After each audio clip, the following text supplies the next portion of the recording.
आज हम पढ़ने जा रहे हैं प्रोग्रामिंग इन सी, यानी कि आज हमारी शुरुआत होगी प्रोग्रामिंग सी में पढ़ने की।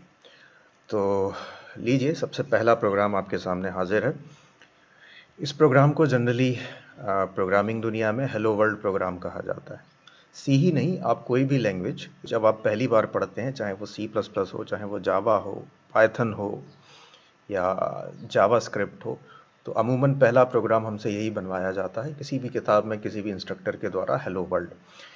हेलो वर्ल्ड प्रोग्राम क्यों बनवाया जाता है, इसका पर्पस क्या होता है? इसका पर्पस ये होता है कि ये बस आपकी स्क्रीन पर प्रिंट करके दे देता है हेलो वर्ल्ड, यानी एक मैसेज आपकी स्क्रीन पर प्रिंट करके दे देता है। इस प्रोग्राम को बनवाया इसलिए जाता है क्योंकि ये बड़ा छोटा सा प्रोग्राम है, ट्रिवियल प्रोग्राम है, जो कि आपको प्रोग्रामिंग स्टार्ट करने में, क्योंकि आप पहले बिगिनर्स हैं, अभी आप स्टार्ट कर रहे हैं, तो ये आपको थोड़ा आसान पड़ता है। कॉम्प्लिकेशंस नहीं है इसके अंदर, कोई कॉम्प्लिकेशंस नहीं है, बस आपको प्रिंट करना है। और इसी प्रोग्राम के थ्रू हम ये भी समझेंगे कि ये अलग अलग कंपोनेंट्स हैं जो आपके प्रोग्राम के, इनका क्या मतलब है। ठीक, तो आप ये तो समझ ही गए होंगे कि इस प्रोग्राम का पर्पस है हेलो वर्ल्ड आपकी स्क्रीन पर प्रिंट करना। तो ये लिखा था हेलो वर्ल्ड, ये लिखे बने हुए हैं आपके डबल कोट्स। ठीक, तो आपको डबल कोट्स के अंदर जो भी टेक्स्ट लिख दोगे उसे हम कहते हैं स्ट्रिंग। सी में या किसी भी प्रोग्रामिंग भाषा में इसे कहा जाता है स्ट्रिंग। क्या कहा जाता है? String, STRING, string. तो स्ट्रिंग्स हम डबल कोट्स के अंदर मेंशन करते हैं। तो इधर आपने हेलो वर्ल्ड लिख रखा है और ये इस ब्रैकेट के अंदर लिख रखा है। ठीक, तो इस ब्रैकेट के अंदर अगर हम हेलो वर्ल्ड की जगह कुछ और लिखते, फॉर एग्जांपल अगर मैं अपना नाम ही लिख देता यहाँ पर, सिर्फ प्रतीक या हेलो प्रतीक, तो आपकी स्क्रीन पर, मेरी स्क्रीन पर प्रतीक प्रिंट हो जाता हेलो वर्ल्ड की तरह। ठीक, तो अगर हमें कुछ और प्रिंट करना हो तो you will just have to change this string, this hello world, with your name और any string that you want to print on your screen. Right, जो भी आपको अपनी स्क्रीन पर प्रिंट करना है उससे इस हेलो वर्ल्ड को रिप्लेस कर देंगे। अच्छा, इसमें कैसे कंप्यूटर समझता है हमारा कि इसमें मुझे प्रिंट करना है? तो आप यहाँ पर देखें, ये इधर लिखा हुआ है प्रिंट एफ। प्रिंट एफ के बाद ये पैरेंथीसिस बनी हुई है। ये जो ब्रैकेट्स है ना, इन्हें पैरेंथीसिस कहा जाता है और आगे से हम इसे पैरेंथीसिस कहेंगे। ये हैं आपके स्मॉल ब्रैकेट, जो मैथमेटिक्स में हम एलजेब्रा सॉल्व करते थे तो इन ब्रैकेट्स का खूब यूज़ करते थे। तो ये वही ब्रैकेट्स हैं। तो प्रिंट एफ लिखा, प्रिंट एफ के बाद ये ब्रैकेट्स बनाए और इसके अंदर आपने अपनी स्ट्रिंग लिख दी। तो ये स्ट्रिंग आपकी स्क्रीन पर जैसी की तैसी प्रिंट हो जाएगी। और देखते हैं इसके अंदर क्या है, और देखते हैं यहाँ पर कुछ लिखा हुआ है मेन, और मेन के बाद भी ये पैरेंथेसिस लगी हुई है, यानी ये स्मॉल ब्रैकेट लगा हुआ है। देखिए, ये जो मेन है ये बड़ा इंपॉर्टेंट है, सिर्फ सी में नहीं, C++ में भी इंपॉर्टेंट है, जावा में भी इंपॉर्टेंट है। ऐसा क्यों इंपॉर्टेंट है ये? क्योंकि ये एक फंक्शन है। क्या है? एक फंक्शन। और मेन वो फंक्शन होता है जिसके थ्रू आपके प्रोग्राम का एग्जीक्यूशन स्टार्ट होता है। यानी जब भी आपके प्रोग्राम को एग्जीक्यूट करना होता है आपके कंप्यूटर को, तो वो क्या करता है, आपके मेन को ढूंढता है आपके प्रोग्राम में कि भाई आपके प्रोग्राम में कहीं मेन मिला। जैसे ही उसे ये मेन फंक्शन मिलता है, उस मेन के फंक्शन के अंदर जो जो लिखा होता है, जैसे यहाँ पर लिखा है प्रिंट एफ, फिर लिखा है ये रिटर्न 0, इन सारे स्टेटमेंट्स को एग्जीक्यूट करना वो चालू कर देता है। ठीक है, या इन सारी इंस्ट्रक्शंस को वो एग्जीक्यूट करना चालू कर देता है। तो what is main? Main is a function. ठीक है, और ये जो अंदर दिख रहा है आपको लिखे हुए स्टेटमेंट्स, प्रिंट एफ, रिटर्न 0, ये सब क्या कहलाते हैं? इस मेन फंक्शन की body. So what is all this? This is the body of main function. ठीक, तो अब एक क्वेश्चन आप कर सकते हैं कि चलिए, मेन तो एक फंक्शन हो गया, क्या ये रिटर्न एक फंक्शन नहीं है? या इधर जो ये इंक्लूड लिखा हुआ ये कोई फंक्शन नहीं है? बिल्कुल नहीं।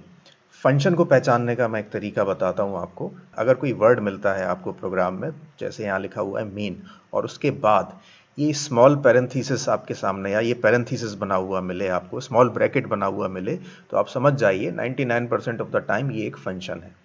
ठीक, तो यहाँ पर आप देखो मेन, मेन के बाद ये पैरेंथीसिस है, तो इसका मतलब है मेन क्या हुआ? फंक्शन।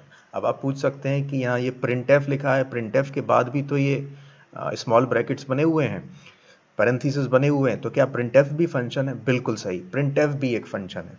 लेकिन इन दोनों फंक्शंस में थोड़ा सा डिफरेंस है। प्रिंट एफ एक ऐसा फंक्शन है जिसको हम कॉल कर रहे हैं। क्या कर रहे हैं? कॉल। या फिर इस फंक्शन को हम कर रहे हैं इन्वोक। और मेन एक ऐसा फंक्शन है जिसे हम क्या कर रहे हैं, डिफाइन। तो बात तो ठीक है, मेन भी एक फंक्शन है और प्रिंटफ भी एक फंक्शन है, लेकिन मेन फंक्शन को हम डिफाइन कर रहे हैं और प्रिंटफ फंक्शन को हम इन्वोक कर रहे हैं। इस बात का क्या मतलब है ये हम समझते हैं। देखिए, यहाँ पर मेन फंक्शन को डिफाइन करने का मतलब है कि हम मेन फंक्शन को बॉडी लिखते हैं उसकी, और बताते हैं कि कंप्यूटर को जब इस प्रोग्राम को एग्जीक्यूट करे तो उसे क्या क्या करना है। जैसे कि यहाँ देखें आप, मैं कंप्यूटर को इंस्ट्रक्ट कर रहा हूँ मेन फंक्शन के अंदर कि भाई हेलो वर्ल्ड स्क्रीन पर प्रिंट करो, उसके बाद इस प्रोग्राम से रिटर्न कर जाओ, बाहर आ जाओ इस प्रोग्राम से। तो ये 2 स्टेप्स मैं बता रहा हूँ कंप्यूटर को, ठीक है, स्टेप बाय स्टेप। लेकिन यहाँ पर आप देखोगे प्रिंटफ जो है इसको मैं इन्वोक कर रहा हूं। इसका मतलब यह है कि प्रिंटफ फंक्शन किसी बंदे ने पहले से बना के रखा है, मैं बस उस फंक्शन को यूज कर रहा हूं। तो यहां कह सकते हैं I am just using printf, whereas I am defining main. ठीक, तो मेन फंक्शन मैं यहां बना रहा हूं और प्रिंटफ जो कि ऑलरेडी बना बनाया है उसे मैं यूज कर रहा हूं।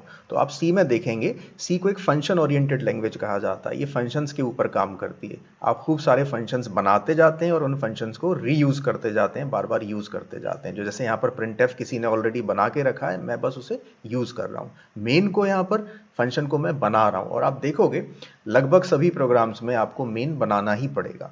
कोई प्रोग्राम एग्जीक्यूट हो ही नहीं सकता अगर उसके अंदर मेन फंक्शन ना हो। तो जितनी भी फाइल्स आप क्रिएट करोगे सी के अंदर, आप देखोगे ज्यादातर में मेन रखोगे ही, हम भी उसके अंदर मेन रखेंगे।